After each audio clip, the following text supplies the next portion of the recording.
Este es el mensaje que hemos oído de Él y os anunciamos. Dios es luz y no hay ningunas tinieblas en Él. Si decimos que tenemos comunión con Él y andamos en tinieblas, mentimos y no practicamos la verdad.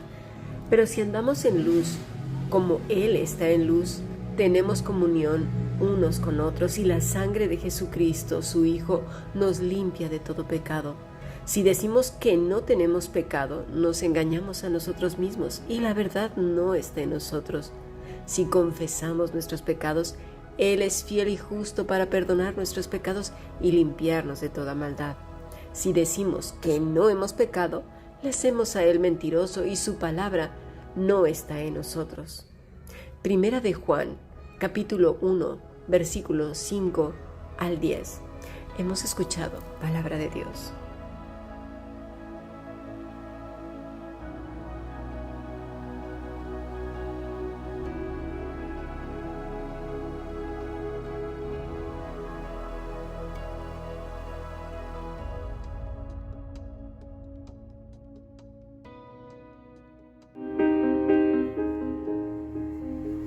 La Fundación Bíblica te invita a participar tanto de esta aula internacional hoy apegados a Él, como sus cursos online en mol.fundacionbiblica.com. También adoración de siervos todos los martes a las 7:30 de la tarde España a través de nuestro canal de YouTube. Para cualquier información escribe a fundacionbiblica@gmail.com. Aprendamos juntos del Maestro. Te esperamos.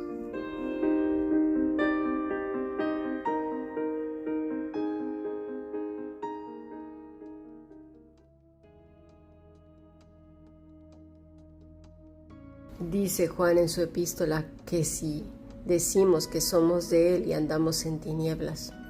Las tinieblas obviamente están relacionadas con la oscuridad, con la ausencia de luz, el mundo del mal o donde mora el pecado. ¿Sabes que esta palabra también quiere decir morada de los espíritus malos? Infierno tenebroso. Pero también hay más. Y es interesante que lo sepamos porque a veces simplemente vemos como si fuera el mismo infierno. Pero no, hay muchísimas cosas más que nos dejan claro qué es andar en tinieblas. Dice esta palabra en griego, skotos, volverse ciego. Y esto ya lo podemos comprender más. Muchas veces decimos, es que no veo nada, vivo confundido o confundida. Nos perdemos a veces en nuestras malas decisiones. Entramos en un bucle de pecado que nos va enredando como si fuera una cuerda y no sabemos cómo detenerlo. Esta palabra skotos también quiere decir tinieblas morales y espirituales, tinieblas intelectuales. Al final es una oscuridad que impacta todo nuestro ser porque no podemos dividir, como ya dijimos, una cosa de la otra. Cuando una persona vive en oscuridad, al final de cuentas, el cuerpo, todo el ser se ve afectado. Cuánta gente ya en su rostro, en su mirada, denota realmente en qué mundo está viviendo, si en el de la confusión, las tinieblas, el enfado. Muchas veces hasta las arrugas de nuestra propia cara muestran mucha amargura.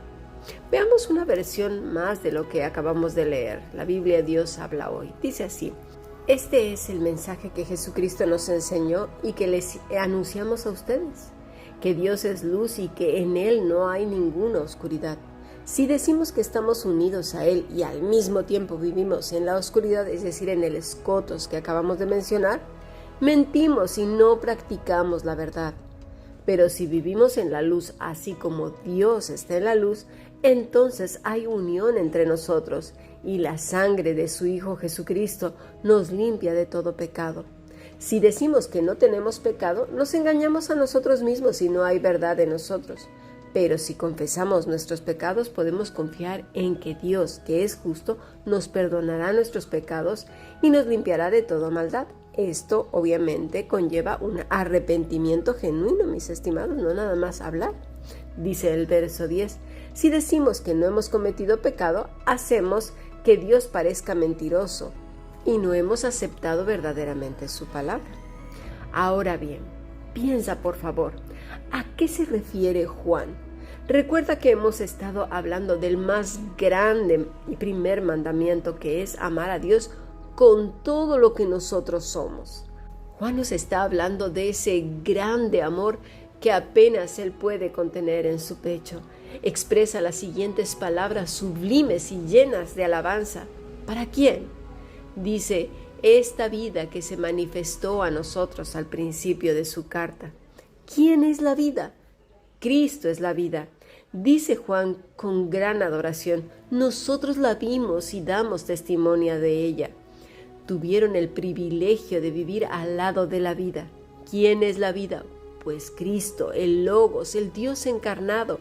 Y añade, y damos testimonio de ella y les anunciamos a ustedes esta vida eterna. ¿Quién? Cristo. Cristo es la vida eterna, la cual estaba con el Padre y ha venido al mundo a reconciliarnos con el Padre. Ahora, ¿de qué pecado? Génesis 3 nos dice así, vámonos desde el versículo 11. Y Dios le dijo, ¿quién te enseñó que estabas desnudo?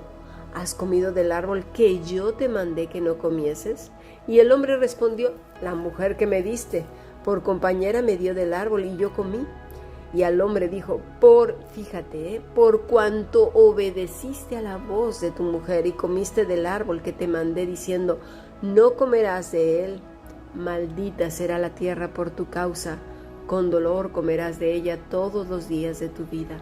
Si no has visto nuestros estudios, Adoración de Siervos, volviendo al Génesis, te recomiendo altamente que los estudies porque entenderás muchísimo acerca de nuestra rebelión. En este pasaje vemos que el hombre, su pecado más grave, fue desoír a Dios, verlo como menos y tomar la palabra de otro ser humano como lo mejor y como lo máximo. Es un menosprecio absoluto y total de Dios. Ese es el pecado de todos nosotros hasta el día de hoy. Y Eva no se queda atrás. Ella puso en duda a Dios mismo. Hemos estado viendo el primer mandamiento y hasta aquí contrastamos que somos pecadores, que no amamos a Dios, que ponemos a hombres y sus reglas antes que a nuestro Padre. Estoy hablando de cristianos. El hombre que no conoce a Dios, ya no se diga. Esa es su práctica de continuo. No es de extrañarse.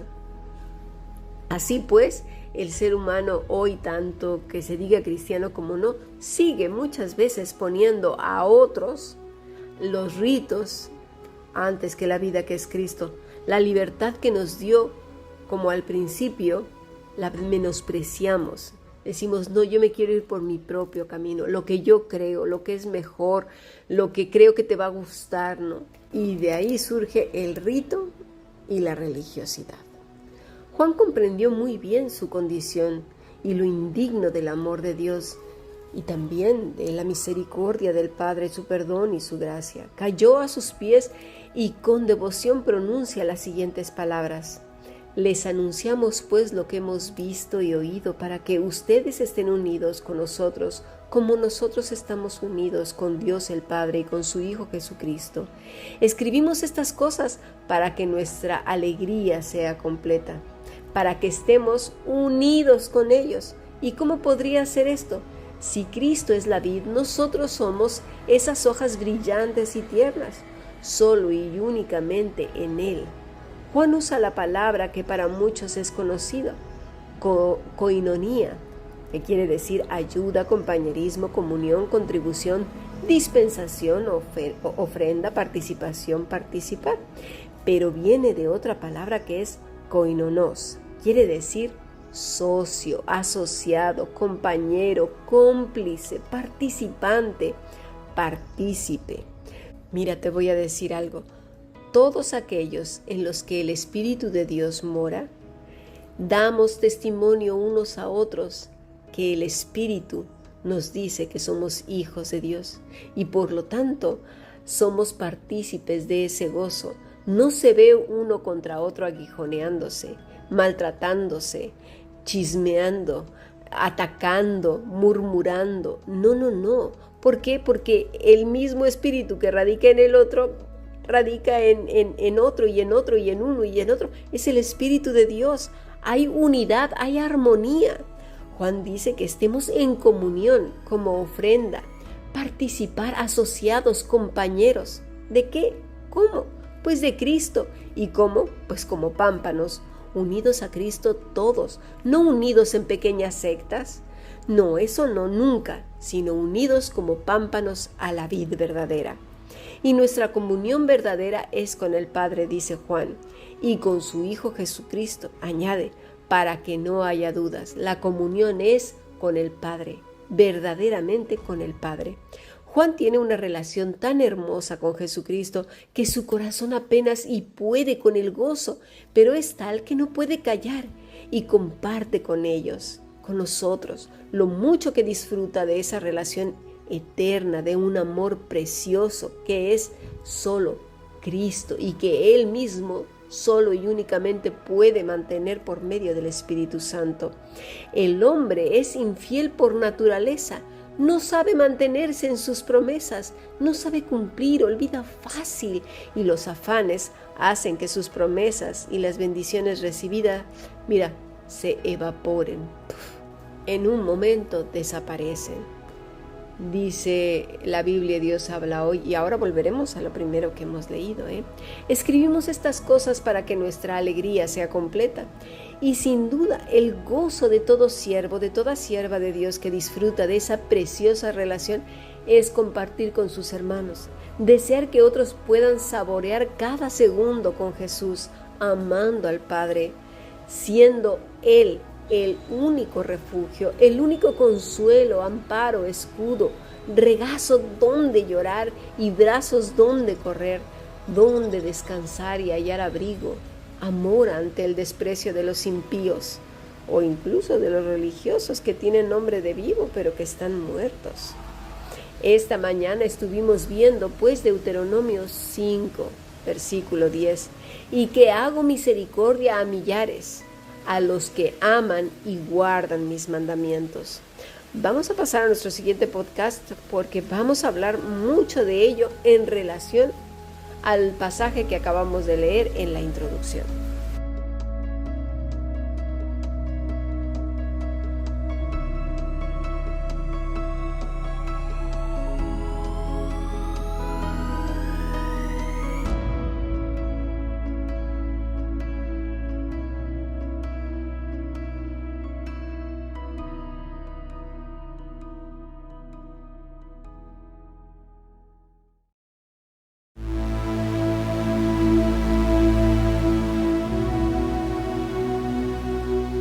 En nuestro primer bloque del Grupo Internacional vimos que el verbo hacer tiene un sentido muy distinto al que nosotros conocemos. En hebreo es asa, quiere decir abrir, acontecer, actuar, acumular, administrar, adquirir, amontonar, amparar, producir, como plantar un jardín. No se trata de un hacer por hacer, es algo más que eso. Y creo honestamente que nunca entenderemos la gran bendición que significa para el ser humano que Dios haga esto que acabamos de leer, el asa en nuestros corazones, y mucho menos amar a Dios con todo lo que somos. Nos cuesta mucho trabajo entender estas cosas porque vivimos por años separados de Dios, no éramos hijos. La palabra asá también es labrar. Muchas veces el Señor compara nuestro corazón con un campo donde la semilla va a ser plantada. Y qué hermoso es cuando la semilla plantada y labrada es su misericordia. La palabra es Gesed, amor, benevolencia, benignidad, bien, bondad, clemencia, clemente, consolar, cosa execrable, favor, fidelidad, gloria, gracia, hacer merced, misericordia, misericordioso, piadoso, piedad, voluntad. Observa que eso es lo que el Señor siembra en el corazón del hombre que guarda su palabra, que le ama con todo su ser, con toda su alma, con toda su mente. ¿Y qué es esto sino el fruto del Espíritu? Es una persona en la que hay fruto porque el Padre ha sembrado semilla buena y ha labrado. Qué gozo es amarle y obedecerle, ¿no es así? Dice el Señor en Juan 15:1, yo soy la vid verdadera, escucha, y mi Padre es el labrador. Y en Marcos 4:3 dice, oíd, he aquí el sembrador salió a sembrar. ¿Quién es sino él? Nunca olvidemos que quien echa la semilla en la tierra es el sembrador, y la tierra es cada uno de los que oyen la palabra. Nuestro Padre es el labrador. Ahora hay que entender qué es un labrador. En nuestro idioma quiere decir persona que tiene por oficio trabajar y cultivar la tierra, en especial si es el propietario de esta. Hay que entenderlo bien, y esto es en nuestro idioma. Ahora vámonos en el griego. La palabra es georgos, que quiere decir labrador, arrendatario, agricultor, viñador. También es comparado, mira, con un jardinero. Qué curioso, porque esto también quiere decir el hacer misericordia, asá, que quiere decir como plantar un jardín. El Señor no estaba hablando otra cosa que su propia palabra. A veces lo olvidamos. Así pues, quien echa la semilla, ¿quién es? El Señor. ¿Quién es el labrador? El Señor. El Padre es quien siembra, hace misericordia, siembra misericordia y da fruto. El fruto del Espíritu Santo da fruto, es decir, esa semilla en nosotros, No se refiere a que tenga misericordia de uno, sino que esa persona es fructífera. ¿Por qué? Porque está apegada a Él, porque vive para sus propósitos y es visible en todo lo que hace. Mira, es muy fácil cuando vives apegado al Maestro discernir cuándo viene una persona y con qué fines viene.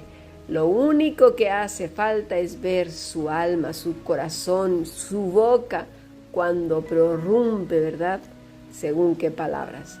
El necio no hace otra cosa que daños, siembra duda, odios, disensiones, contiendas, murmuración y crítica, envidias, celos amargos, y es tan fuerte que no puede con ellos, le consumen al punto de que explotan. Yo, mira, comparo esto con algo muy asqueroso, porque lo que hay en el corazón muchas veces del hombre es tan asqueroso como lo que dice el Señor, que son sepulcros blanqueados, llenos de gusanos. Bueno, pues podría ser también como una diarrea, esa pestilente, maloliente, que ya el cuerpo no puede y sale, ¿verdad? Porque no puede con ella, o como el vómito, lo podrido sale porque no puede contenerse dentro del cuerpo. Así los perversos. Deberíamos de estar más apercibidos de nuestra propia vida e ir al Señor en verdadero arrepentimiento y dar marcha atrás. De nada sirve confesar como lo hacen los de la iglesia tradicional, que van, se confiesan, quedan por un tiempo con la conciencia tranquila y luego vuelven a arremeter contra el primero que enciende el fuego que nunca se apagó, el fuego de la amargura, envidia, celos y contención, y encima Dios tiene la culpa. Parece que no terminamos de culpar a Dios de nuestros pecados tal y como lo hizo Adán. Ay, Señor, es que yo ya te lo he dicho tantas veces y no me haces caso, de verdad, Lo dice más claramente Juan en su primera epístola, como lo leímos en el versículo 8 del capítulo 1. Si decimos que no tenemos pecado, nos engañamos a nosotros mismos y la verdad no está en nosotros. Si confesamos nuestros pecados, Él es fiel y justo para perdonar nuestros pecados y limpiarnos de toda maldad. Si decimos que no hemos pecado, le hacemos a Él mentiroso y su palabra no está en nosotros. Así pues, decir que Él es el responsable y que por eso pecamos, porque no nos ha quitado lo que ya le hemos dicho 13 millones de veces, de verdad, Señor, pues lo hacemos pecador y mentiroso. Se necesitan, hermanos, agallas y permanecer fieles. Se requiere un pensamiento consciente de nosotros mismos y un frenar la boca antes de pecar y ver si lo que vamos a decir realmente muestra el carácter de Cristo. Revisar ese corazón. Pueden ser que no solamente haya raíces de amargura, sino un sendo árbol ahí tremendamente plantado en medio del corazón. El apóstol sabía que hay muchos que luchan verdaderamente con su pecado y que combaten hasta la sangre para destruir y arrancar esas malas raíces que producen hierba pestilente, frutos podridos que manchan y hieden y que afectan cantidad de vidas. Por eso dice lo siguiente, vamos a ver, primera de Juan 2:1. Hijitos míos, estas cosas os escribo para que no pequéis, y si alguno hubiere pecado, abogado tenemos para con el Padre, a Jesucristo el justo. Él es la propiciación por nuestros pecados, y no solamente por los nuestros, sino también por los de todo el mundo. Dice así Juan, si alguno hubiere pecado, abogado tenemos para con el Padre. La palabra para abogado es paracletos, quiere decir intercesor, consolador, abogado, auxiliador, llamado a un lado de uno, en ayuda de uno. Es principalmente un adjetivo verbal y sugiere la capacidad o adaptabilidad para prestar ayuda. Se usaba en las cortes de justicia para denotar un asistente legal, un defensor, un abogado. De ahí generalmente el que aboga por causa de uno, un intercesor, abogado, como en primera de Juan 2:1, el Señor Jesús. En su sentido más amplio, significa uno que socorre, que consuela. Ahora bien, ¿quién es ese consolador? Pues Cristo. Y habrá quien diga, oye, es el Espíritu Santo. Tomemos en cuenta que no hay tres dioses. No, eso es politeísmo. Nosotros nos cuesta mucho trabajo entender la Trinidad, pero Dios es uno. Dice Juan, os escribo esto para que no cometan, mira, un pecado. No dice muchos pecados, no que vivamos una vida impía. Vivir la vida impía es vivir pecando de continuo, sino un pecado. Mientras vivamos en este mundo, caeremos, sí, más de una vez, pero eso no quiere decir que vivamos de continuo y una y otra, y venga va. Eso es una vida impía. Eso no quiere decir que estemos arrepentidos. Las personas que viven apegadas a la vid verdadera pecan mucho menos, sin duda, y no son arrogantes ni presumidas y dicen, ay, mira, yo no peco nada. Pues eso ya están pecando. En contraste con Deuteronomio, vemos a Juan explicando el primer y más grande mandamiento. Primera de Juan 2:3. Y en esto sabemos que nosotros le conocemos si guardamos sus mandamientos.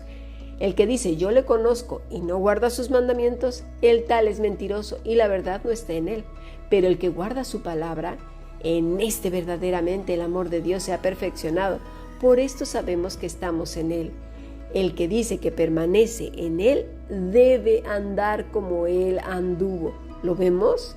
No es lo mismo una persona que ha tropezado al que vive directamente en el suelo ahí y no se levanta. Ojalá lo podamos entender. Dice así, en esto sabemos que le conocemos. La palabra es ginosco. Ya la hemos estudiado más de una vez. Quiere decir notar, reconocer, saber, sentir, tener, entender, informar, llegar al conocimiento, cerciorar, comprender, conocer, conocimiento, estar familiarizado con, aprender para saber a través de la experiencia personal. Y dice, guardar. En esto le conocemos que guardamos, ¿verdad? La palabra es tereo, que quiere decir guardar de pérdida o daño propiamente por mantener el ojo sobre lo que para uno es precioso, que es propiamente prevenir que se escape. Implica una fortaleza o líneas completas militares, ¿verdad? Para que no se escape. Quiere decir figurativamente en cumplir un mandato, por implicación de tener en custodia, figurativamente de mantener como algo que se retiene, guardar, conservar, custodiar, reservar. Esto pues es guardar. Ahora, ¿qué vamos a guardar? Si lo dejamos en el plano subjetivo, cualquiera puede interpretarlo como se lo imagine. Así que, dice el Señor, lo que ha mandado. ¿Y qué es lo que ha mandado? Pues lo que hemos venido estudiando. ¿Y qué es lo que hemos venido estudiando? Amarás al Señor tu Dios de todo tu corazón, de toda tu mente y con todas tus fuerzas, con todo el ser. Pero para llegar a amarle, pues necesitamos conocer a Dios, ¿no? Juan 14:8 dice así, dijo Felipe, Señor, muéstranos al Padre y nos basta. Jesús le dice, ¿tanto tiempo ha que estoy con vosotros y no me has conocido, Felipe? El que me ha visto a mí, ha visto al Padre. ¿Cómo pues, dices tú, muéstranos al Padre? ¿No crees que yo soy en el Padre y el Padre en mí? Las palabras que yo os hablo, no las hablo de mí mismo, mas el Padre que está en mí, Él hace las obras. Conocer al Padre, pues, es conocer a Cristo, vivir como Él vivió, expresar su vida en toda nuestra manera de vivir. Dios hace misericordia, dice pues Deuteronomio 5. ¿Pero para quiénes? ¿Para cualquiera? No, no es para cualquiera. Esto es a los que le aman. Ahab, amar, amado, amar intensamente. Se dice del que quiere y desea fervientemente estar con él. Pablo muchas veces dice que hay que combatir el pecado hasta la sangre, con todas nuestras fuerzas. Cuando uno combate el pecado con todo el ser, está mostrando amor a quien, a nosotros mismos, no, amor al Padre. Dice este verbo ahab, amar fervientemente, es un deseo de fundirse el uno con el otro, un fuerte apego. ¿A quién? Pues a Cristo, que es la vid verdadera. Como vemos, el Señor sabe quién habla por hablar y dice por decir, y quién lo dice como algo que ha aprendido y que lo lleva en el corazón como si fuera fuego, con un deseo grande, como aquel ciervo que brama por las corrientes de agua. Recordemos que Dios no es un humano al cual se le puede engañar. A Dios no le engaña a nadie, absolutamente nadie. Este término sugiere una relación permanente, ininterrumpida en el tiempo y en el espacio, sin poses, sin frases hechas, sin ritos, sin prisas. Es el amor verdadero. Decía un amado hermano en el grupo internacional que el amor al prójimo muestra el amor a Dios, y eso es muy cierto. Mira lo que dice Primera de Juan 2:7. Hermanos, no os escribo un mandamiento nuevo, sino el mandamiento antiguo que habéis tenido desde el principio. Este mandamiento antiguo es la palabra que habéis oído desde el principio. Sin embargo, os escribo un mandamiento nuevo que es verdadero en él y en vosotros, porque las tinieblas van pasando y la luz verdadera ya alumbra. El que dice que está en luz y aborrece a su hermano está todavía en tinieblas. El que ama a su hermano permanece en la luz y en él no hay tropiezo. Pero el que aborrece a su hermano está en tinieblas y anda en tinieblas y no sabe a dónde va, porque las tinieblas le han cegado los ojos. ¿Cuál es el mandamiento antiguo? He aquí el maestro hablando. Marcos 12:29, y Jesús respondió: el primer mandamiento de todos es: oye Israel, el Señor nuestro Dios es uno. Amarás pues al Señor tu Dios de todo tu corazón y de toda tu alma y de toda tu mente y de todas tus fuerzas. Este es el principal mandamiento, y el segundo es semejante a él: amarás a tu prójimo como a ti mismo. No hay otro mandamiento mayor que estos. Porque Primera de Juan 4:20 dice así: si alguno dice yo amo a Dios y aborrece a su hermano, es mentiroso. Pues el que no ama a su hermano a quien ha visto, ¿cómo puede amar a Dios a quien no ha visto? Y nosotros tenemos este mandamiento de él: el que ama a Dios, ame también a su hermano. Y está hablando de aquellos que dicen que son cristianos, que tienen nombre de vivo y son vivos. Pero aquel que dice que tiene el nombre de Cristo en sus vidas, en su carne, en su ser, y anda por ahí atacando con todo su ser, mira, ni siquiera te lo pienses, no es hijo de Dios. Y estamos hablando de los que verdaderamente son hijos, los que dan fruto. El Espíritu da testimonio de que somos, o quiénes somos hijos de Dios. Muchos son los que sin causa persiguen a los santos del Señor. Los pobres no saben que están cavando su propia tumba. Mejor les fuera arrepentirse pronto por si el Señor viniera ya, porque el horror y el espanto les sorprenderá, porque cuando odian a los santos del Señor, se hallan odiando al mismo Señor. Por lo única y razón es que si tienen a Cristo en sus vidas, los santos de Dios, si mora el Espíritu Santo, ¿a quién están odiando? Pues al Señor, mis estimados. Y no me refiero a los que andan por ahí fardando de ungidos, a los que roban y despellejan a las ovejas, lucrándose de ellas con sus bienes, haciendo a muchas ovejitas esclavas, gente que las chantajea, manipula, los engañan y mienten. No, no me refiero a esos que sus vidas son sin fruto y son pestilentes. No, y que además es bastante visible por su arrogancia. No, a veces es bastante visible. Estas personas perversas arremeten pues contra los santos del Señor, porque así tiene que suceder. El Señor dijo que nos enviaba en medio de lobos y encima invitan a otros a que pequen, a la idolatría y a hacer cosas tan terribles como en las tinieblas. Dice el Señor, hace misericordia, que hago misericordia a millares a los que aman y guardan mis mandamientos. No se nos olvide que guardar los mandamientos del Señor es el amor a Cristo, es Cristo mismo. Mantenernos apegados a la vid verdadera, pareciéndonos cada día y cada día y cada día más a nuestro amado Maestro. Dios quiera que podamos comprender en la totalidad de nuestro ser qué es amar a Dios. Sigamos aprendiendo. Bendiciones.